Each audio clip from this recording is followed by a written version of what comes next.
The V8 Supercar endurance events are fast approaching, and one factor that could make or break a regular driver's championship hopes will be who they partner with at Phillip Island and Bathurst.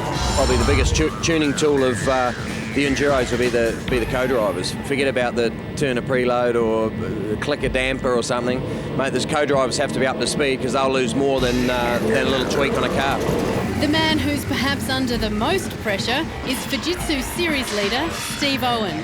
He's pairing up with reigning V8 champ Jamie Whincup and's clocking up as many racing miles as possible to be ready for the Enduros. We're getting a lot of miles this weekend in the Fujitsu series car. We've got some test days coming up. We've got some ride days. So by the time we get there, we'll actually have done quite a few miles. So it's all coming together. Another driver who could factor into the championship equation is Luke Hilden. He's contracted to Ford Performance Racing, and current speculation is he'll be teamed with Mark Winterbottom. Definitely looking forward to it. Obviously the pressure's on this year. I'll be obviously with either Mark or Steve. So having said that, I've sort of done it before with Stone Brothers, with Russell Ingall, and then we helped him win a championship there. So I'm looking forward to it, really. Fellow FPR signing James Moffat is gearing up for his main game debut, and the Ford Rising Star has been doing all he can to be fully prepared for the big occasion. With my car being run out of FPR, we've sort of been trying to make my BF Falcon as similar as possible to the FG Falcon that the guys run in the main series, so that when I'm jumping in between the two, it's not a massive difference between the two cars. Last year, David Russell and Jonathan Webb were fighting it out for the Fujitsu Series title.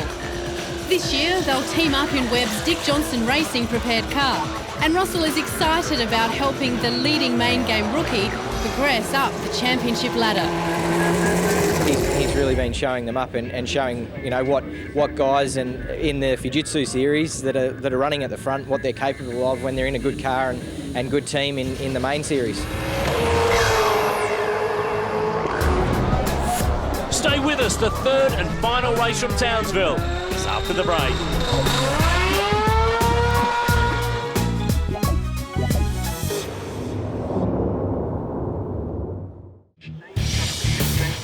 Cars on the warm-up lap now for race 3. It's a longer race, the final one of the day. The grid aggregate results of races 1 and 2, but missing will be Craig Baird, who was supposed to start from the 2nd row, and Paul Morris, who was supposed to start from the 5th row, so everybody else moves up a grid position.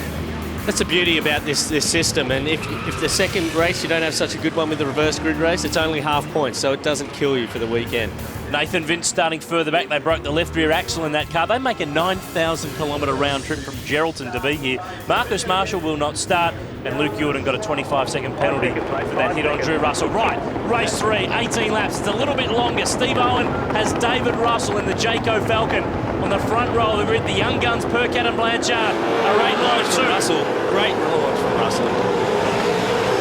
And Russell's the clear leader towards turn 1. Look at the margin. Daylight. Good work, David. Owen 2nd. Blanchard on the inside of Percat. Taz Douglas is into 5th. And look at Percat going for the lunge. Gets into the side of the Falcon. It's a bit of a touch there. It looks like they've gotten through okay. Last race of the weekend. Everyone's eager. This is the action corner. This is it. This is where they're making the lunges. Oh, Ryan Hansford. Doesn't look nice. Up the inside. Made a good move. In car with Rodney Jane. This is not the place to be. No, it's always pretty hairy through there on the first lap. Big lock up here on the way in. Looking back at Aaron McGill, but Russell, look at this margin, driving away from Owen, Blanchard, Moffat, Douglas. Percat's been pushed back, and Aaron Russell has got in front of older brother Drew. They've done a great job, these guys at the front. They've cleared out, they're pushing really hard. Bit of smoke here. That looks like it was from the left rear of Scott McLaughlin's car, the Fujitsu Falcon, as Tony Bates gives Ryan Hansford a bit of a nudge in the Repco Falcon as Moffat makes the move for 3rd. Lunging. Good work, mate. Drive it straight. Just confirm that brake spray's on. Just telling him to turn the water brakes on there just to keep the brake temperatures down. We normally don't turn them on until a couple of laps into the race, just to make sure they come up for that first lap for action, and then you can turn them on to control the temperature. Top 4 have cleared away from Percat, who is under fire from Taz Douglas.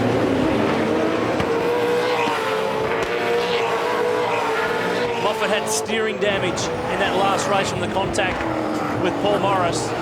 They've added backing from Doric in the gap between rounds. And the More Russell action back in the pack in our favourite corner, Nudes. How about the Russell boys? This is a great story. The ex-Brad Jones Racing Falcons, a small family team from Newcastle with a couple of very talented young guys who don't have the big bucks, but have run in the top 10 more times than not this year. No, they're doing a great job with what budget they've got, and the cars are always presented really well, and these boys manage to keep them off the wall. So, you know, credit goes off to them. Great jobs. Right behind them is David Reynolds, who is working his way through from a back of grid start. Tyres still smoking there from McLaughlin. Yeah, I think he's had a touch there as Hilden makes a lunge. The Turtle Wax Falcon goes by Zakanovic. Oh, Jeff Emery gets in the back of the youngster McLaughlin. It's going to be exciting in the last corner. Fiore's got a bit of a sniff of what's going on. And that's Tony Bates in the NDD Commodore that Emery's been driving so far this year. And you can see late in the weekend, the windscreen strips just to get that vision down because the sun is starting to fall and that can be tricky.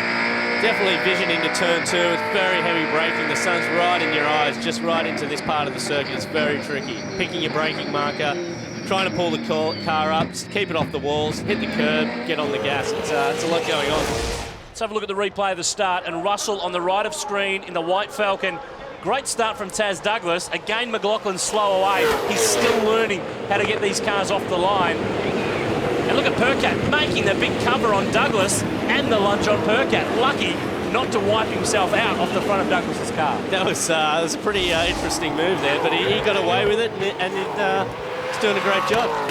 David Russell has got Steve Owen closing in. There's no doubt that the red Commodore has got speed. It's the fastest car here. It was Jason Barguana, Sprint Gas Commodore in last year's Championship Series.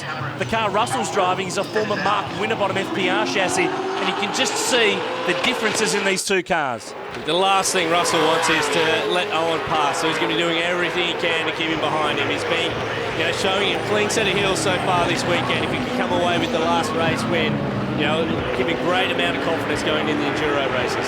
Reynolds is up to 7th. Hilden here is up to 10th. And maybe 9th. Well, there it is. Whenever I say position, it usually changes as Hilden just runs a little bit wide. But it's Russell who is under pressure. On him here. Could be a position for a bit of a toe up onto him here and a lunge into turn 2. Flat chat through the sweeper, which has been opened up this year. That wall on the inside. Oh, he moved back and loses control and turns the leader around. So easy to do.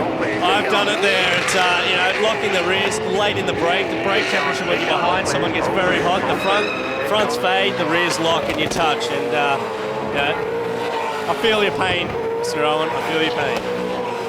At least he didn't wipe out his teammate, though. That's the only thing that could have made that worse.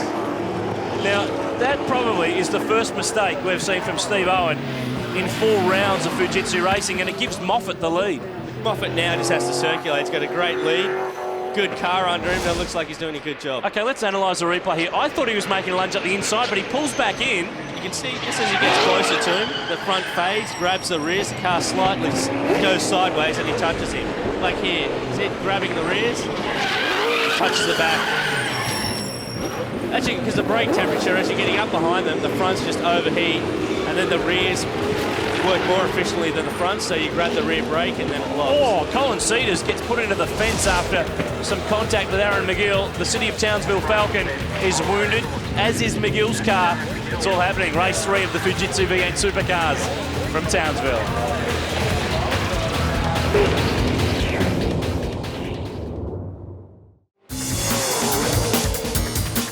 Back in Townsville, round 4, race 3, the Fujitsu Series, and it's James Moffat, the Norton 360 Ford Rising Stars Falcon that leads the way. This is the fight for second. Nick Percat coming under fire from David Reynolds. The Bundy Red Commodore has been charging through the field, so we're seeing very old HRT Commodore up against quite modern Walkinshaw Commodore, same DNA. And the young guys in the old car, the older guys in the younger car. Well, David's not that old, is he? No, not at all. But, you know, it's a great bit of experience for him, racing with a guy that's racing the main game. They've both got, come on, they're both... Oh, Moffat, the leader, is in the fence. That's a turn 11, and I don't know. Wayne Miles, he had a huge lead. I don't know if he had to be pushing at all. Well, Miles was just leaving the shop just as we came to that. Moffat is stuck in the tyre wall, desperately trying to get it on the road, and that sums up his season. He can't take a trick. It's a cracking job to get it out of there. Right, keep going, mate. There's 3 to go. Engineer Grant McPherson on the radio to James. He'll be livid with this.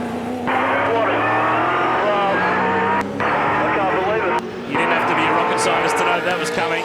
So I think Wayne Miles was involved there. Quite how, I'm not sure. But what we do know is that Tim Blanchard in the Cirame Falcon has taken the lead in race 3. Now, let's go back to qualifying. He qualified 12th. What a progression.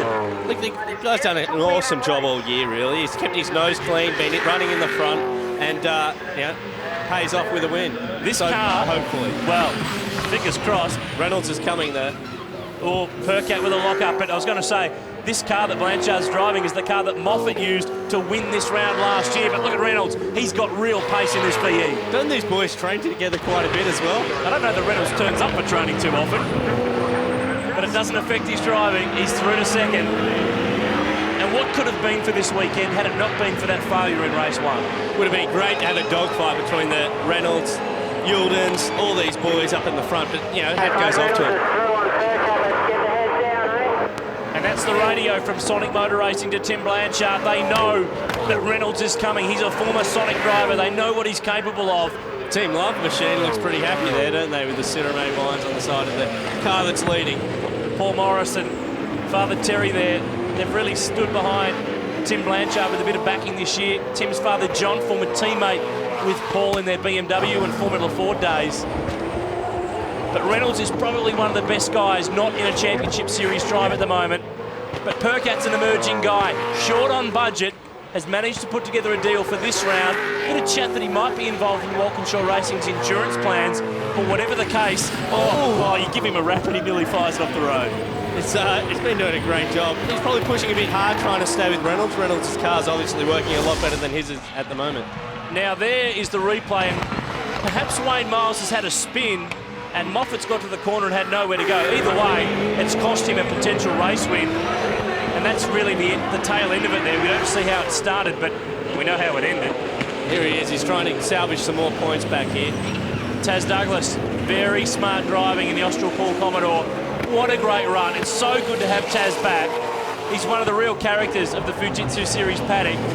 He's the most chilled out dude you'll find anywhere. More of a dude than Paul Morris half the time, I reckon. Show what an amazing event is. That is what he's done this weekend. This is our toughest circuit that we race physically come to. There is no rest at all. And to come back from what he's been through is an amazing effort. He's on target for a solid top 8 round result. But Moffat's trying to claw back some ground. He's just throwing this car around. He does not care. He's not happy. He's angry. McLaughlin is next on his list in the Fujitsu Falcon that's run by Stone Brothers Racing. And in front, Drew Russell in the Zamana Falcon. That team's had another good weekend here in Townsville. But here, with 1 lap to go, Tim Blanchard staring down the barrel of his first V8 Supercar race win. Look, I said it before, Nunes, he's done a great job all year, and this is exactly what he deserves for all the hard work he's been putting in. I would have loved to have seen Reynolds starting in the front, though. He's a hard charger in it, very unforgiving. Now, during this race, Steve Owen has picked up a pit lane penalty for that contact with David Russell, so he's a long way back in the field. And that means that doing the sums, Blanchard, if he wins this race, could win his first ever Fujitsu round. I hope it happens. You know, like I said, he's done an awesome job all year. He really needs this. He followed your path a few years ago. It was runner-up in the British Formula Ford Championship. That experience really helped. He sat out racing last year, plotting his assault on the Fujitsu Series title. And he's on his way home. Turn 11 for Tim Blanchard. Reynolds has come storming through the field. He's still pushing, Reynolds. Look at him. He never gives up. He never gives in. But Tim Blanchard, this is one to savour. Have we unearthed another star in the Fujitsu Series? Good job, mate. Good job. Checking flag. That's P1. And that's the round win for you, mate. That's the round for you. Breakthrough round win for Tim Blanchard. He takes race 3 in style. It's still going on back in the pack. Russell with a lock-up. And McLaughlin unloaded. Last lap, last corner. never over till it's over. And the Fujitsu kid has to wait for the rest of them to go on through. Moffat salvages 7th. That could have been a race win.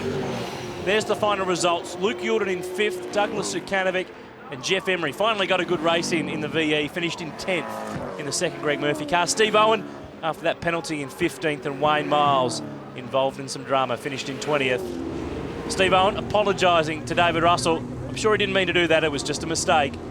But it's cost the chance to win the round for both of them. Blanchard takes top billing. Taz Douglas, great job. He finishes 5th, and both the Russell brothers are in the top 10.